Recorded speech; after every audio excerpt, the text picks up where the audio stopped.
नमस्कार जी। मेरा नाम रोहित है। कैसे हैं आप लोग? मैं बिल्कुल बढ़िया जी। मैं वेलकम करता हूं आपका मेरे चैनल पे।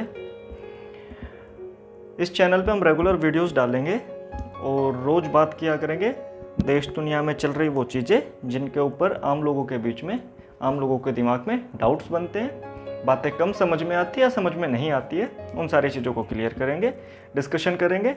आप कमेंट बॉक्स में जा करके कमेंट करके मुझे एक नया टॉपिक सजेस्ट कर सकते हैं जिस पे आप जानना चाहते हैं, जिस पे आप बात करना चाहते हैं। आज शुरुआत कर रहे हैं। फिलहाल हमारे देश में जो सबसे बड़ा मुद्दा चल रहा है, जो सबसे बड़ी बहस चल रही है, वो है वैक्सीन को लेकर के। आप सभी लोग जानते हैं कि 1 मई से भारत की सरकार ने देश में 18 उम्र से बड़े सभी लोगों के लिए वैक्सीनेशन उपलब्ध करा दी है। जो भी व्यक्ति 18 से बड़ी आयु के हैं और वैक्सीन लगवाना चाहते हैं वो अपना ऑनलाइन पंजीकरण कराए और उसके बाद स्वास्थ्य केंद्र में जाकर के वैक्सीन लगवा सकते हैं। लेकिन ये बात इतनी ही नहीं है। लोगों के बीच में वैक्सीन को लेकर बहुत सारी अफवाहें हैं, बहुत सारे बातें बनी हुई है। कई सारे लोगों के मन में अलग अलग तरीके के प्रश्न हैं। जैसे बहुत सारे लोग कहते हैं कि वैक्सीन लगवाने के बाद तबीयत खराब होती है, कुछ कहते हैं कि इसका कोई फ़ायदा नहीं है, कुछ कहते हैं सरकार बेवकूफ़ बना रही है, कुछ कहते हैं इससे शरीर में कमजोरी आती है। हम इन सारी बातों को जानने की कोशिश करेंगे कि वास्तव में ऐसा क्यों होता है, वास्तव में क्यों वैक्सीन लगवाने के बाद व्यक्ति की तबीयत खराब होती है, क्या कारण है कि वैक्सीन लगने के बाद डॉक्टर खुद पैरासीटामोल की या डोलो की टैबलेट देके आपको भेजते हैं कि जी आप खा लीजिएगा, आपकी तबीयत खराब होगी, आपको सिम्टम्स आएंगे। देखो, जब भी इस दुनिया में कोई भी महामारी आती है या वायरस से कोई भी बीमारी फैलती है, उसमें बचाव को ही वास्तव में बचाव माना जाता है और बचाव करने का सबसे आसान तरीका है वैक्सीनेशन।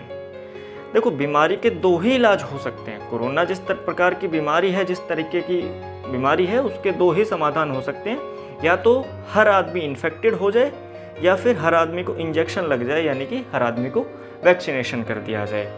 वैक्सीनेशन क्या है, क्यों होता है, क्यों किया जाता है? कोरोना की वैक्सीन शायद पहली बार ऐसा नहीं हो रहा जब हम वैक्सीन शब्द को सुन रहे हैं। आमतौर पे छोटे बच्चों को या समय समय पर व्यक्तियों को अलग अलग बीमारियों के लिए अलग अलग वैक्सीन लगाई जाती हैं। जब बच्चा पैदा होता है तो उस टाइम पे डॉक्टर पूरा एक चार्ट आपको बना करके देता है कि बच्चे को 3 महीने के बाद ये वैक्सीन लगेगी, 6 महीने के बाद ये वैक्सीन लगवानी है, इतने समय के बाद ये लगेगी, पोलियो की ड्रॉप्स पिलानी है।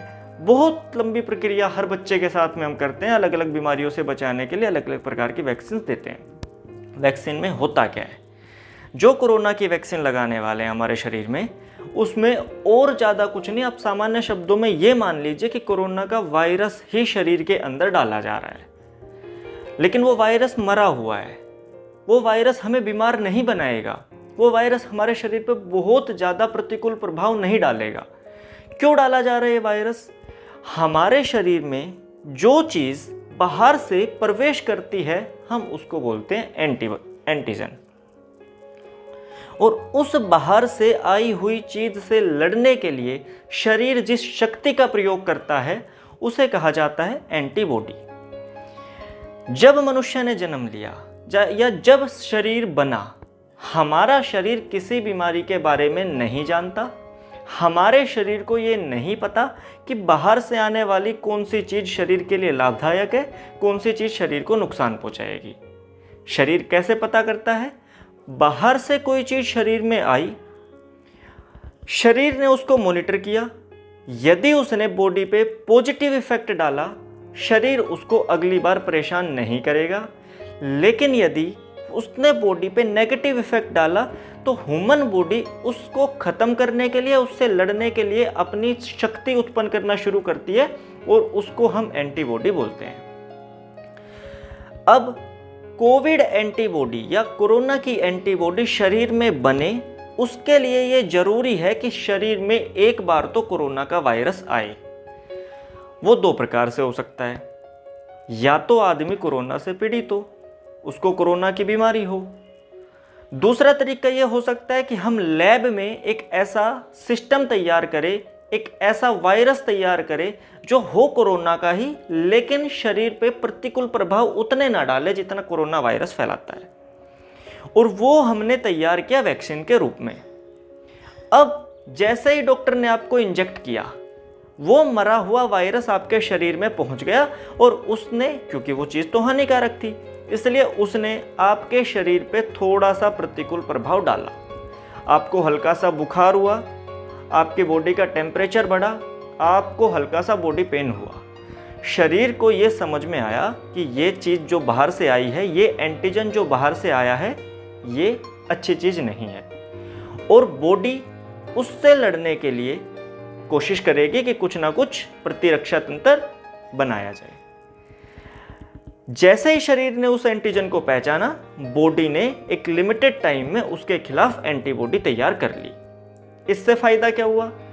यदि भविष्य में आपके शरीर में असली कोरोना वायरस आ जाता है, यानी कि आप इन्फेक्टेड हो जाते हो, तो बहुत हद तक ये संभावना है कि आपके शरीर में जो एंटीबॉडी है वो उस वायरस से आपको इफेक्ट नहीं होने देगी, उस वायरस को खत्म कर देगी।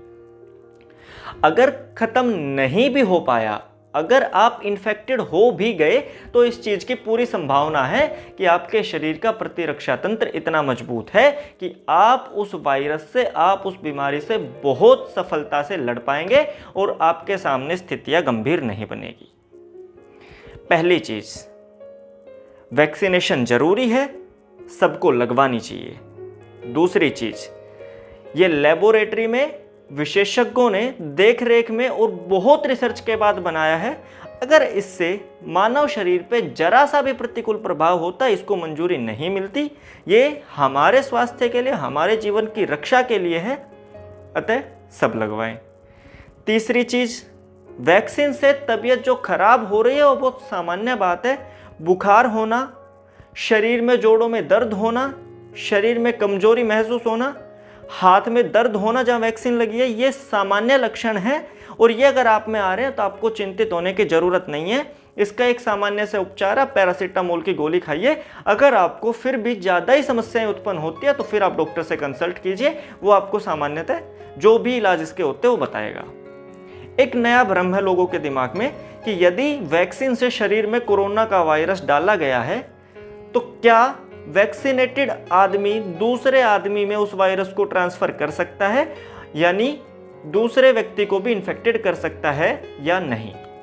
इसका सिंपल जवाब यह है कि जो वैक्सीनेशन से वायरस बॉडी में डाला गया वो बहुत ही कमजोर था, वो बहुत ही कम शक्ति का था, वो लगभग मृत वायरस था, तो वो शरीर को इतना इफेक्टेड नहीं करता, इतना इन्फेक्टेड नहीं करता कि एक व्यक्ति से दूसरे व्यक्ति के शरीर में ट्रांसफर हो पाए।